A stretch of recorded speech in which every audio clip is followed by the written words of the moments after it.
Set ಮಾಡೋಕ್ಕಾಗತ್ತಾ? ಅಂದರೆ ನಿಮ್ಮ ಊರುಗಳಲ್ಲಿ ಹದಿಹರೆಯದ ಹೆಣ್ಮಕ್ಳ ಜೀವನ ಹೇಗಿರುತ್ತೆ, ಅವ್ರಿಗೆ ಯಾವ ರೀತಿಯ ಚಾಲೆಂಜಸ್ ಬರೋದು ಅಂತ ಸ್ವಲ್ಪ ಒಂದು ಕಾಂಟೆಕ್ಸ್ಟ್ ಸೆಟ್ ಮಾಡೋಕ್ಕಾಗತ್ತಾ?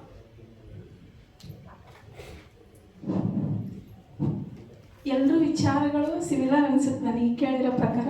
ನಮ್ಮದು ಏನು ಪೂರ್ತಿ ಪ್ರಾಜೆಕ್ಟ್ ಐತಿ, ಅವರು ಕೆಲವೊಂದಿಷ್ಟು ವಿಚಾರಗಳನ್ನು ನಮಗೆ ವಿನಿಮಯ ಮಾಡಿದರು. ಫಸ್ಟಿಗೆ ನಾವು ಬೆಳೆದಿರೋ ವಾತಾವರಣದಲ್ಲಿ ನಮ್ಮದು ಸಮಸ್ಯೆನೇ ಅನ್ಸಲ್ಲ. ಯಾಕಂದರೆ ಇವಾಗ ಮನೆಗೆ ಲಿಂಗ ತಾರತಮ್ಯ ಆಗುತ್ತಾ ಅನ್ಸಲ್ಲ, ನಮಗೆ ಆಗ್ತಾ ಇದೆ ಅಂತ ಅನ್ಸಲ್ಲ. ಅದ್ರ ಬಗ್ಗೆ ಮಾಹಿತಿ ಕೊಟ್ಟಾಗ ಗೊತ್ತಾಗುತ್ತೆ. ಇವಾಗ ಬಾಲ್ಯ ವಿವಾಹ ಅಂತ ಒಂದು ವಿಚಾರ ಬಂತು ಅಂದರೆ ನಮಗೆ ಅದು ತಪ್ಪು ಅನ್ಸಲ್ಲ. ಯಾಕಂದ್ರೆ ನಮ್ಮ ತಾಯಿ 14 ಇಯರ್ಸ್ಗೆ 15 ಇಯರ್ಸ್ಗೆ ಮದುವೆ ಆಗ್ಬಿಟ್ಟಿರ್ತಾರೆ. ಅವ್ನು ಕೇಳಿದ್ರೆ ನಾನು 15 ವರ್ಷಕ್ಕೆ ಮದುವೆ ಆಗಿ ನಿನಗೇನಾಗುತ್ತಾ ಅಂತ ಮಾತಾಡ್ತಾರೆ. ಅದ್ರ ಬಗ್ಗೆ ನಮಗೆ ಮಾಹಿತಿ, ಇನ್ಫಾರ್ಮೇಶನ್, ಇನ್ಪುಟ್ ಯಾವ ಥರ ಬರ್ತಾ ಇರುತ್ತೆ ಅದ್ರ ಬಗ್ಗೆ ನಾವು ವಿಚಾರ ಮಾಡಕ್ಕೆ ಥಿಂಕ್ ಮಾಡ್ತೀವಿ. ಫಸ್ಟಿಗೆ ನಾವೇ ಹೆಂಗಿದ್ವಿ ಅಂದರೆ ಅವ್ರು ಬೇರೆ ಹಳ್ಳಿ, ನಾನು ಬೇರೆ ಹಳ್ಳಿ. ಇವಾಗ ನಾನು ಅವ್ರ ಊರಿಗೆ ಹೋದ್ರೆ ಅಲ್ಲಿರೋ ಎಲ್ಲ ಹದಿಹರೆಯದ ಹೆಣ್ಮಕ್ಳು ನಮಗೇನು ವಿಚಾರಗಳಿದ್ದಾವು, ಇದು ಸಮಸ್ಯೆ ಅನ್ನೋದನ್ನ ನಾವು ಗುರುತಿಸ್ತೀವಿ. ಇವಾಗ ಹೌದು ಬಾಲ್ಯ ವಿವಾಹ ಸಮಸ್ಯೆ ಆಗುತ್ತೆ, ಅದ್ರ ಬಗ್ಗೆ ಮಾಹಿತಿ ಇರಲಿಲ್ಲ. ಇವಾಗ ಸ್ಕೂಲಲ್ಲೆಲ್ಲ ನಮಗೆ ಮಾನವನಲ್ಲಿ ಸಂತಾನೋತ್ಪತ್ತಿ ಅಂತ ಪಾಠ ಇದೆ, ಆದ್ರೆ ಮಾಡಲ್ಲ ಟೀಚರ್ಸ್ ಯಾರು. ಹುಡುಗರಿಗೆ ಸಪ್ರೇಟ್ ಹೇಳ್ತಾರೆ, ಹುಡುಗಿಯರಿಗೆ ಸಪ್ರೇಟ್ ಹೇಳಿ ಅದ್ರ ಬಗ್ಗೆ ಮಾಹಿತಿನೇ ಕೊಡಲ್ಲ. ಆದರೆ ಇಂತಹ ಪ್ರಾಜೆಕ್ಟ್ ಹಲವಾರು ವಿಚಾರಗಳು, ಇದು ಒಂದೇ ಅಂತ ಅಲ್ಲ, ಬೇರೆ ಬೇರೆ ವಿಚಾರಗಳನ್ನು ನಮಗೆ ತಿಳ್ಕೊಳಕ್ಕೆ ಅವಕಾಶ ಸಿಕ್ಕೈತಿ. ಯಾಕಂದ್ರೆ ಇವಾಗ ನಾವು ಮೆಚೂರ್ಡ್ ಆದ ತಕ್ಷಣ ಏನು ಮಾಡ್ತೀವಿ ಅಂದರೆ ತಂದೆ ಜೊತೆ ಕಮ್ಯುನಿಕೇಶನೇ ಮಾಡಲ್ಲ. ಇದು ಗ್ರಾಮೀಣ ಪ್ರದೇಶದಾಗ ಇವಾಗ ನಾನು ಸ್ವಲ್ಪ ಮೆಚೂರ್ಡ್ ಆಗಿದ್ದೀನಿ ಅನ್ನೋದಕ್ಕೆ ಇಷ್ಟು ಜನದ ಮುಂದೆ ಮಾತಾಡ್ತಾ ಇದ್ದೀನಿ. ಅದೇ ನಾನು 7th 8th ಸ್ಕೂಲಲ್ಲಿ ಓದಬೇಕಾದ್ರೆ ಟೀಚರ್ಸ್ ಏನಾದ್ರು ಕರೆದ್ರೆ ಬೇಡ ಮೇಡಮ್ ಅಣ್ಣಗೆ ಹೇಳಿ, ಬೇಡ ಮೇಡಮ್ ನನ್ನ ಫ್ರೆಂಡ್ಗೆ ಹೇಳಿ, ಆ ಥರ ಮೆಂಟಾಲಿಟಿ. ಯಾವಾಗ ನಮಗೆ ಮಾಹಿತಿ ಬರ್ತಾ ಹೋಯ್ತು ಅವಾಗ ನಾವು ಅದ್ರ ಬಗ್ಗೆ ಇದು ಹೌದು ಇದು ಸಮಸ್ಯೆ ಅನ್ನೋದನ್ನ ಐಡೆಂಟಿಫೈ ಮಾಡೋಷ್ಟು ಮೆಚುರಿಟಿ ಬೆಳೀತಾ ಹೋಯ್ತು. ಇದು ಸಮಸ್ಯೆ ಅಲ್ಲ ಅಂತ ನನಗೆ ಗೊತ್ತಿಲ್ಲದೆ ಇದ್ರೆ ಅದನ್ನ ನಂಗೆ ಗುರ್ಸಕ್ಕೆ ಆಗೋದೇ ಇಲ್ಲ. ಈ ತರ ಹಲವಾರು ವಿಚಾರಗಳು ಇವಾಗ ನಾವು ಹೆಂಗಂದ್ರೆ ಕಮ್ಯುನಿಟಿ ಜೊತೆಗೆ ಕಮ್ಯುನಿಕೇಟ್ ಮಾಡಲ್ಲ. ಇವಾಗ ಒಂದು ಪಂಚಾಯತ್ ಇರ್ಬೋದು, ಅಲ್ಲಿಗೆ ಹೋಗಲ್ಲ ನಾವು. ನಮ್ಗೆ ಏನೋ ಸವಲತ್ತು, ಇವಾಗ ನಮ್ಮ ಬುಕ್ಸ್ ಫೆಸಿಲಿಟಿ ಇರ್ಬೋದು, ಲೈಬ್ರರಿ ಫೆಸಿಲಿಟಿ ಇರ್ಬೋದು, ಗ್ರಾಮ ಸಭೆ ಇರ್ಬೋದು, ಎಲ್ಲ ವಿಚಾರಗಳನ್ನು ಅಲ್ಲಿ ಹೋಗೋಕ್ಕೆ ನಮ್ಗೆ ಆಗಲ್ಲ. ಯಾಕಂದ್ರೆ ಟೀಚರ್ಸ್ ಏನ್ ಮಾಡ್ತಾರೆ ಅಂದ್ರೆ 10th ವರ್ಗು ಅವರೇ ಒಂದು ವಿಚಾರ, ನಮ್ಮ ಸ್ಕೂಲಲ್ಲಿ ಏನಿಲ್ಲ, ವಾಶ್ರೂಮ್ ಇಲ್ಲ, ಅದನ್ನ ಕೇಳಿ ನೀನು ಅಂತ ಹೇಳಿ ಬರ್ಕೊಟ್ಬಿಟ್ಟಿರ್ತಾರೆ. ಆದ್ರೆ ಬೇರೆ ವಿಚಾರಗಳು ಹದಿಹರೆಯದವರಿಗೆ ನಮ್ಮ ಸಮಸ್ಯೆಗಳೇನು, ಇವಾಗ ಪ್ಯಾಡ್ ಬಂದಿಲ್ಲ ಅಂದ್ರೆ ಟೀಚರ್ಸ್ ಅದನ್ನ ಹೇಳಲ್ಲ, ನಮಗೆ ಪ್ಯಾಡ್ ಬಂದಿಲ್ಲ ಅದಕ್ಕೆ ನಾವು ನಿಮಗೆ ಕೊಟ್ಟಿಲ್ಲ, ಅಲ್ಲಿ ನಮಗೆ ಕೇಳೋಕೆ ಅವಕಾಶ ಸಿಗಲ್ಲ. ಇವಾಗ ನಾವು ಹದಿಹರೆಯದವ್ರು ಏನು ವಿಚಾರ ಅನಲೈಸ್ ಮಾಡಿದೀವಿ ಅಂದ್ರೆ ಅದು ನಮ್ಮ ಸಮಸ್ಯೆ ನಾವೇ ಕೇಳಬೇಕು ಅಂತ. ಗ್ರಾಮ ಸಭೆಯಲ್ಲಿ ಸ್ಕೂಲಿಂದ ಮಕ್ಕಳು ಹೆಂಗ್ ಭಾಗವಹಿಸ್ತಾರೋ ನಾವು ಹದಿಹರೆಯದವರು ಅದೇ ತರ ಭಾಗವಹಿಸ್ಬೇಕು. ಪಂಚಾಯತಿ ಇರೋದು ಅದ್ರ ಅಂಡರ್ ಒಳಗೆ ಯಾವ್ಯಾವ ಹಳ್ಳಿಗಳು ಬರ್ತಾವ ಅದೆಲ್ಲ ಕೆಲಸ ಮಾಡಕ್ಕೆ. ಹದಿಹರೆಯದವ್ರದ್ದು ಒಂದು ಸಮಸ್ಯೆ ಅದ್ರೊಳಗೆ ಅದನ್ನ ಕೇಳಬೇಕು ಅಂತ. ನೆಕ್ಸ್ಟ್ ನಮ್ಮ ಫ್ರೆಂಡ್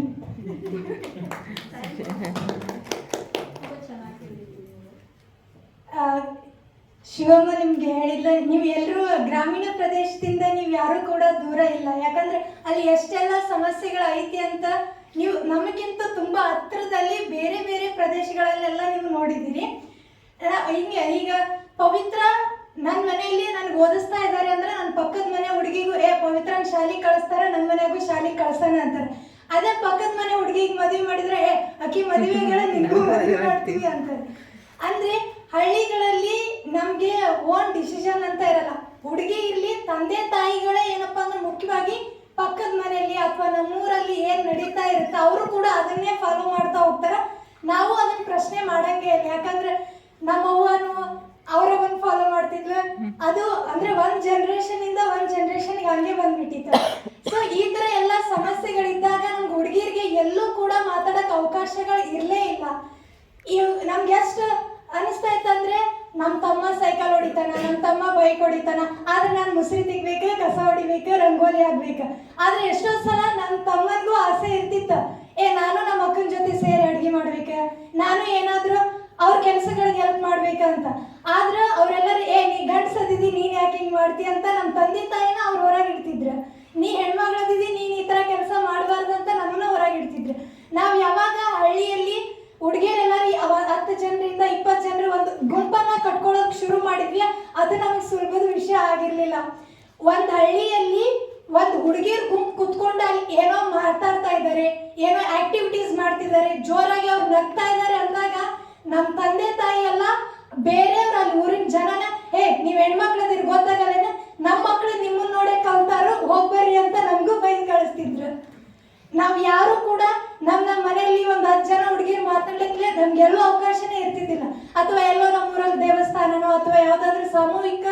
ಜಾಗದಲ್ಲಿ ಹೋಗೋಕ್ಕೂ ನಮಗೆ ಭಯ ಇರ್ತಿತ್ತು.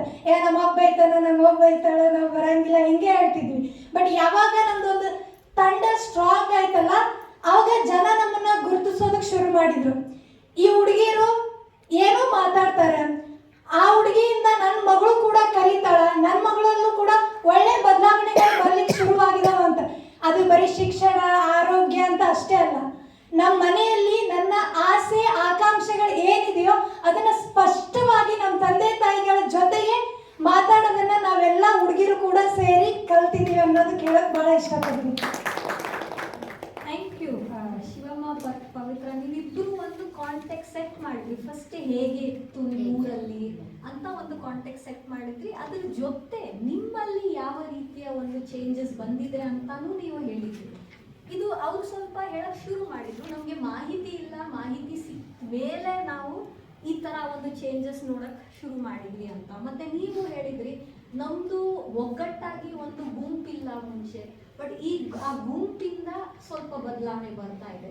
ಆ ಬದಲಾವಣೆ ಬಗ್ಗೆ ಸ್ವಲ್ಪ ಮಾತಾಡ್ಬೋದಾ? ಯಾವ ರೀತಿಯ ಬದಲಾವಣೆ ಬರ್ತಾ ಇದೆ, ಈ ಗುಂಪುಗಳಲ್ಲಿ ನೀವು ಏನು ಮಾಡ್ತೀರಿ ಅಂತ ಸ್ವಲ್ಪ ಹೇಳೋದಾಯ್ತಾ?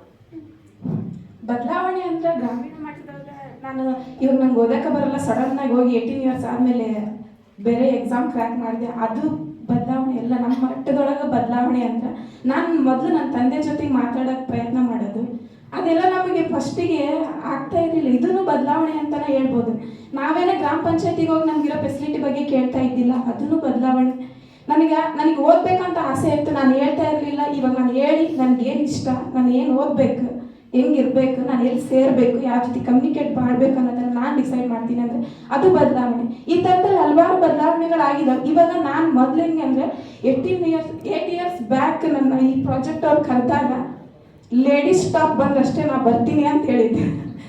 ಮನೇಲಿ ಅದೇ ಥರ, ಯಾಕೆ ಹುಡುಗಿಯರು ಬಂದರೆ ಅಥವಾ ಮೇಡಮ್ ಬಂದರೆ ಹೋಗೋ ಬೇಡ ಅಂತ. ಇವಾಗ ಹೆಂಗಂದ್ರೆ ನಂಗೆ ಇವು ಏನೋ ಇದೆ ಅಂದಾಗ ಈ ಥರ ಒಂದು ಇಷ್ಟು ಜನ ಎನ್ ಜಿ ಒಗಳು ಬರ್ತಾವಮ್ಮ ಅಂತ ಹೇಳಿದ್ರೆ ಅಷ್ಟೇ ಅವರು. ಇವರು ಒಂದು ವಿಚಾರಗಳಿಗೆ ಬೇರೆ ಬೇರೆ ಅಬ್ಜೆಕ್ಟಿವ್ ನಮ್ಗೆ ಇಷ್ಟು ಇಂಪ್ಯಾಕ್ಟ್ ಮಾಡೈತೆ ಅಂದಮೇಲೆ ಇಲ್ಲಿ ಹಲವಾರು ವಿಚಾರಗಳು, ನಿಮ್ಮ ವಿಚಾರಗಳು ಕೇಳಿದಾಗ ಎಲ್ಲವೂ ರಿಲೇಟೆಡ್ ಗ್ರಾಮೀಣ ಪ್ರದೇಶದಲ್ಲಿ ಏನು ಪ್ರಾಬ್ಲಮ್ ಆಗ್ತಾ ಇದಾವೆ ಅದಕ್ಕೆ ರಿಲೇಟೆಡೇ ಇದಾವೆ. ಹಲವಾರು ವಿಚಾರಗಳನ್ನ ತಿಳ್ಕೊಬೋದು ಅನ್ನೋದೊಂದು ಆಸೆ. ಇವಾಗ ನಾವು ಏನು ಮಾಡ್ಬೇಕು ಅನ್ನೋದ್ರ ಬಗ್ಗೆ ನಮಗೆ ನಾವು ಅವ್ರಿಗೆ ಎಕ್ಸ್ಪ್ರೆಸ್ ಮಾಡೋಷ್ಟು ಬದಲಾವಣೆ ಆಗಿದೆ. ಇದನ್ನು ಬದಲಾವಣೆ ಅಂತಲೇ ಹೇಳ್ಬೋದು. ಬಹುಶಃ ನಮ್ಮೂರಲ್ಲಿ ನಮ್ಮ ಹುಡುಗಿಯರ್ದು ಒಂದು ತಂಡ ಸ್ಟ್ರಾಂಗ್ ಆಗಿರ್ಲಿಲ್ಲ ಅಂದ್ರೆ ಖಂಡಿತ ಇಷ್ಟೊತ್ತಿಗೆ ನನ್ನ ಮದುವೆ ಆಗಿರ್ತಿತ್ತು, ಖಂಡಿತ. ಯಾಕಂದ್ರೆ ನಮ್ಗೆ ಬಾಲ್ಯ ವಿವಾಹ ತಪ್ಪು ಅನ್ನೋ ಪರಿಕಲ್ಪನೆನೇ ಇರ್ಲಿಲ್ಲ ನಮ್ಗೆ. ನನ್ನ ಸರ್ಕಲಲ್ಲಿ ಎಷ್ಟು ಜನ ಹುಡುಗಿಯರಿಗೆ ಮದುವೆ ಆಗ್ತಾ ಇದೆ, ಅವ್ರಿಗೆ ಅದು ಇಷ್ಟ ಇದೆಯಾ ಇಲ್ವಾ, ಅಥವಾ ಅವ್ರಿಗೆ ಆ ಮದುವೆ ವಯಸ್ಸಾಗಿದೆಯಾ ಇಲ್ವಾ. ಈಗ ನನಗೆ ಮದುವೆ ಇಷ್ಟ ಇಲ್ಲ ಅಥವಾ ನನಗೆ ಮದುವೆ ಆಗ್ತಾ ಇದೆ ಅಂದ್ರೆ ಇದನ್ನ ನಾನು ಯಾರಿಗೆ ಹೇಳ್ಬೇಕು? ಅಥವಾ ಈ ಮದುವೆ ಇದು ಬಾಲ್ಯ ವಿವಾಹ ಇದನ್ನ ಮಾಡಬೇಡಿ ಅಂತ ನನ್ನ ತಂದೆ ತಾಯಿ ಜೊತೆಗೆ ನಾನು ಹೇಗೆ ಹೇಳ್ಬೇಕು? ನನ್ನ ತಂದೆ ಮತ್ತೆ ನನ್ನ ತಾಯಿ ಜೊತೆಗೆ ಆ ಕಮ್ಯುನಿಕೇಶನ್ ಇಲ್ಲದೆ ಇದ್ದಾಗ ನನ್ನ ತಂದೆ ತಾಯಿಗಳಿಗೆ ಯಾರು ಬಂದು ನಿಮ್ಮ ಮಗಳಿಗೆ ಬಾಲ್ಯ ವಿವಾಹ ಮಾಡಬೇಡಿ ಅಂತ ಹೇಳ್ತಾರೆ? ಈ ಗ್ಯಾಪ್ ನಮ್ಮ ಮಧ್ಯೆ ತುಂಬಾ ಇತ್ತು. ಇದನ್ನ ನಾವು ತಪ್ಪು ಅನ್ನೋದ್ರ ಜೊತೆಗೆ ಅದನ್ನ ಮಾಡಬಾರ್ದು ಅಥವಾ ಅದನ್ನ ನಿಲ್ಲಿಸ್ಬೇಕು ಅನ್ನೋದನ್ನ ನಾವು ತುಂಬಾ ಕಲ್ತೀವಿ. ಒಂದು ಹುಡುಗಿ ಬಾಲ್ಯ ವಿವಾಹ ನಿಲ್ಲಿಸ್ತಾಳ ಅಂದಾಗ ಅದು ಸುಲಭದ ಮಾತಾಗಿರ್ಲಿಲ್ಲ ನಮ್ಮ ಹಳ್ಳಿಲಿ. ಅದ ನಮ್ಮ ತಂದೆ ತಾಯಿಯಿಂದ ನಮಗೆ ಸಾಕಷ್ಟು ಸಮಸ್ಯೆಗಳಾಗ್ತಾ ಇತ್ತು. ನಮ್ಮ ತಂದೆ ತಾಯಿಗಳನ್ನ ಊರಲ್ಲಿ ಇರ್ತಕ್ಕಂಥ ಜನರು ನಿನ್ನ ಮಗಳನ್ನ ಎಷ್ಟು ಫ್ರೀ ಬಿಟ್ಟಿದಿ, ಸ್ವಲ್ಪ ಬಿಗಿ ಇಡು, ಅದರಿಂದ ನನ್ನ ಮಕ್ಕಳ ಮೇಲೆ ಬಹಳ ಪರಿಣಾಮ ಬೀರ್ತಾ ಇದೆ ಅಂತ ಹೇಳೋದಕ್ಕೆ ಶುರು ಮಾಡಿದ್ರು. ಈ ಚೈಲ್ಡ್ ಲೈನು, ಆಮೇಲೆ ಈ ಗ್ರಾಮ ಪಂಚಾಯತಿ ಮೆಂಬರ್ಸು, ಆಶಾ ಅಂಗನವಾಡಿಗಳು, ಇವರಿಗೆ ತಿಳಿಸ್ಬೇಕು ಅನ್ನೋ ಮಾಹಿತಿ ನಮಗೆ ಗೊತ್ತಾಯ್ತು. ನಾವು ಅವ್ರು ತಿಳಿಸಿದಾಗ ಅವ್ರು ಹಲವಾರು ಕಾರಣಗಳಿಂದ ಅವ್ರಿಗೂ ಕೂಡ ಪ್ರೆಷರ್ ಬರೋದಕ್ಕೆ ಶುರುವಾಯಿತು. ಅವ್ರು ನಮ್ಮನ್ನು ಕೂಡ ಅಲ್ಲಿ ತಡೆಯಲಿಕ್ಕೆ ಪ್ರಯತ್ನ ಮಾಡಿದ್ರು. ಸೊ ಈ ಥರ ಎಲ್ಲ ಸಮಸ್ಯೆಗಳಿದ್ದಾಗ ಇದನ್ನ ನಾವು ಯಾರಿಗೆ ಹೇಳಬೇಕು ಅನ್ನೋದು ನಮಗೆ ಬಹಳ ಕಾಡ್ತಾ ಇತ್ತು. ಅಂದ್ರೆ ಬರೀ ನಮಗೆ ಒಳ್ಳೆ ರೀತಿಯ ಬದಲಾವಣೆಗಳು ಕೂಡ ಆಗೋದ್ರ ಜೊತೆಗೆ ಒಂದಷ್ಟು ಸಮಸ್ಯೆಗಳು ನಮ್ಮ ಮೇಲೆ ಬಹಳ ಪರಿಣಾಮ ಬೀರಿದವು. ಆಮೇಲೆ ಬಾಲ್ಯ ವಿವಾಹ ಅಂತ ಹೇಳುವಾಗ ನಮ್ಮಪ್ಪನೇ ಫಸ್ಟ್ ಟೈಮ್ ನನಗೆ ಬೈಕ್ ಕಲಿಸಿದಾಗ ನಮ್ಮೂರೆಲ್ಲ ನಮ್ಮಪ್ಪ ಹಿಂದೆ ಕುಂತ್ಕೊಂಡು ಓಡಿಸ್ಕೊಂಡು ಹೋಗುವಾಗ ಜನ ಹೇಳ್ತಾ ಇದ್ರು, ಒಳ್ಳೇದು ಕಳಿಸಿ ಅಪ್ಪ, ನಾಳೆ ನನ್ನ ಮಗಳು ಇದನ್ನ ಕಲ್ತಾಳು, ಮೊದಲು ಬಿಡಿಸು ಅದನ್ನ ಅಂತ ಹೇಳ್ತಾ ಇದ್ರು. ಅಂದ್ರೆ ನಾವು ಈ ತರ ಒಳ್ಳೆ ಬದಲಾವಣೆಗಳು ನಮ್ಮಲ್ಲಿ ಆಗೋದಕ್ಕೆ ಶುರುವಾದಾಗ ಆದ್ರೆ ಅಲ್ಲಿ ಕಮ್ಯುನಿಟಿಯಲ್ಲಿ ಯಾರ್ಯಾರು ಇರ್ತಿದ್ರಲ್ಲ ಅವರಿಂದನೂ ಕೂಡ ನಮಗೆ ಸಾಕಷ್ಟು ಸವಾಲುಗಳು ಬಂದಿದೆ. ಅದನ್ನ ನಾವು ಯಾವ ರೀತಿ ಎದುರಿಸ್ಬೇಕು ಅನ್ನೋದನ್ನು ಕೂಡ ನಾವು ಇದರಿಂದ ಕಲ್ತಿದ್ದೀವಿ. Okay, thank you very much. ತುಂಬ ಸೂಕ್ಷ್ಮ ಪಾಯಿಂಟ್ಸ್ ಅನ್ನು ನೀವು ತಗೊಂಡು ಬಂದಿದ್ದೀರಿ. ಒಂದು, ನಿಮ್ಮಲ್ಲಿ ಯಾವ ರೀತಿಯ ಬದಲಾವಣೆ ಬರ್ತಾ ಇದೆ, ಬಟ್ ಅದರ ಜೊತೆ ಸಮುದಾಯದಲ್ಲಿ ಏನಾಗ್ತಾ ಇದೆ. ಬಿಕಾಸ್ ಒಂದು ಚೇಂಜ್ ಅಂತ ಬಂದಾಗ ಅಷ್ಟು ಸುಲಭ ಇಲ್ಲ. ಸಮುದಾಯ ಮಟ್ಟದಲ್ಲಿ ಒಂದು ಚೇಂಜ್ ತಗೊಂಡು ಬರೋದು, ಈ ಸೋಷಿಯಲ್ ಟ್ರಾನ್ಸ್ಫಾರ್ಮೇಶನ್ ಮಾಡೋದು ಅಷ್ಟು ಸುಲಭ ಅಲ್ಲ. ಅದಕ್ಕೆ ಒಂದು ಬ್ಯಾಕ್ಲಾಶು ಬರ್ತಾ ಇರಬಹುದು. ಬಟ್ ನೀವೇನು ಹೇಳ್ತಾ ಇದ್ರಿ ಅಂದರೆ, ಈಗ ನಮಗೆ ಆ ಧೈರ್ಯ ಬಂದಿದೆ, ನಮ್ಮ ಅಗತ್ಯಗಳನ್ನು ಮುಂದೆ ತಗೊಂಡು ಬಂದು ಮಾತಾಡೋಕ್ಕೆ ಒಂದು ಧೈರ್ಯ ಬಂದಿದೆ.